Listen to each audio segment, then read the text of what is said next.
Kawargi ya. Kasim kuring kamarena hoyong disepil. Kang upami rumput setaria kisah atos dipanen dugi kapanen deui sabaraha dinten tah. Nah. Ieu kirang langkung sabaraha hari nya teh? 4 hari gitu pangpelepat mah. Pokona mah antawis 4 sareng 5. Biasa mah saminggu kaduana tos kiat dipanen deui. Tuh. Setaria mah wargi. Soalnya upami dibanding sareng rumput odot terehan keneh rumput setaria. Coba tinggal ka dieu tah. Nah. Samingun kaduana teh tos kieu deui wargi tuh. Upami urang sakalian kapepet mah tiasa dipanen deui ge langsung. Ieu umur samingon majeng ka 2 minggon.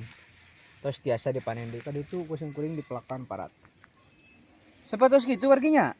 Janten upami rumput setaria mah gitunya pang cepet-cepetna upami urang nanam jukut setaria mah cepet dipanena. Kan kamari aya nu naroskeun cenah Kang dan musim kuring mah naha teu jadi cenah melak setaria teh. Sapertosna mah upami teu jadi kendalana dina tanah. Upami taneuhna rada awon kedah ngangge pupuk di bawahna sia teu acan dipelakan teh. Nah pupuk kohe domba anu tos difermentasi. Supados taneuhna langkung subur.